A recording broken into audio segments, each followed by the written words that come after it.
मैया को खूब समझाया कन्हैया ने, पर रात्रि भर मैया को नींद नहीं आई। सब अपने कक्ष में चले गए।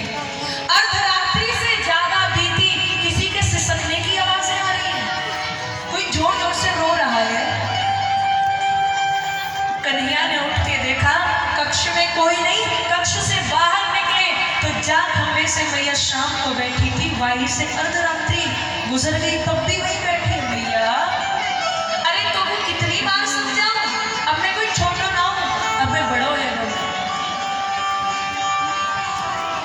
मैया बोली, हाँ तू तो बहुत बड़ा है वो। अरे मैया तुमको ना पता, सारे ब्रजवासी के मेरे पुत्र नाम को मारो, सपना सुर को मारो, प्रणाम नाम को मारो, अब तेरो लाला छोटो नहीं रहे, बड़ो है कौन। मैया को जैसे तैसे चुप कराया। रात्रि गई है, प्रातः काल। भगवान श्री कृष्ण और बलराम जी तैयार हुए हैं। दोनों भैया तैयार होकर के रथ तैयार करवाए गए। एक रथ अक्रूर जी का था, एक रथ भगवान का। तो अक्रूर जी के साथ तो बलराम और कृष्ण बैठ गए, और उसी समय ग्वाल वालों की टोली आई। बोले कृष्ण जाएगा तो हम भी जाएंगे। नंद बाबा ने यशोदा जी को समझाया, यशोदा तुम चिंता मत करो, एक रथ में कृष्ण बलराम जाएंगे तो एक रथ में मैं ग्वाल वालों को लेके संग जाऊंगा, और एक बालकन को दिखाई के मथुरा वापस ले आऊंगा।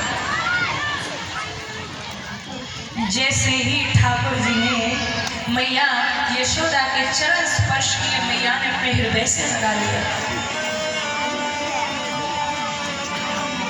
और मैया कन्हैया को कहने लगी, ये सब कहें कि तू मेरो ना है। आज ये बात मेरे हृदय में कहीं ना कहीं मुझे खा रही है, और मुझे ऐसा प्रतीत होता है कि ये बात बिल्कुल सत्य है। अगर तू मेरो हो तो तू शायद इस अवस्था में मुझे छोड़ के नहीं जाता। जा कृष्ण के मुख को देखे बिन मैया एक अन्न का निवाला तक ग्रहण नहीं करती थी। तू बता मैं कैसे रहूंगी तेरे बिना। अरे तू छोटी छोटी शैतानी करता था तो मैं छड़ी उठा लेती थी, तेरा कान पकड़ लेती थी, कहती थी कन्हैया मुख खोल। अरे तुमको मेरे उखल से मारती हो। शायद तू अपने दिल में वो नाराजगी लेके बैठा है, तो कन्हैया उन सब बातों की भूल चूक माफ, पर तू मुझे छोड़ के मत जा।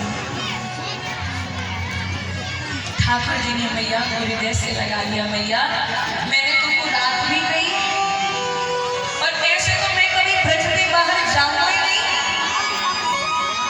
ऐसे तो तुम कभी ब्रज से बाहर ना जाएगी। पर मैया सुन, देख परसों वापस आ जाऊंगा।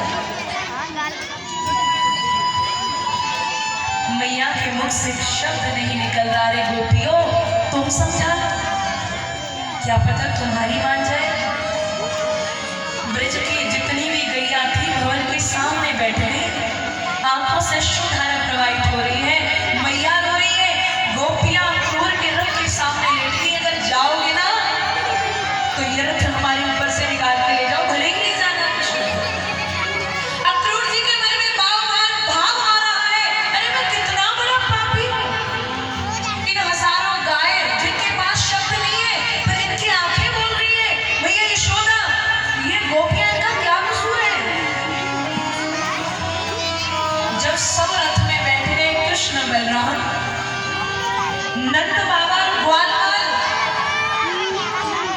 तो अक्रूर जी ने कही कहा ना आप बैठो, मैं थोड़ा जलपान कर आऊं। तो ऐसी कथा आती है कि अक्रूर जी चुपके से यशोदा जी के पास गए और कहा मैया सुन, आज से 11 साल 56 दिन पहले तेने सुनी होगी कि ब्रज में मथुरा के कारागृह में एक बालक को जन्म हुआ, और कंस वह बालक को जब लेने के लिए आयो, वहां बालक नहीं एक कन्या थी जो आकाश से उड़ गई। तो जो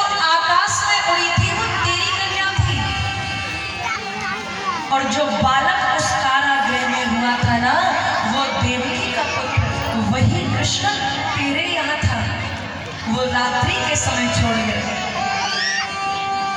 मैया यशोदा ने जैसे ही सुनी तो मैया को याद आया कि जिस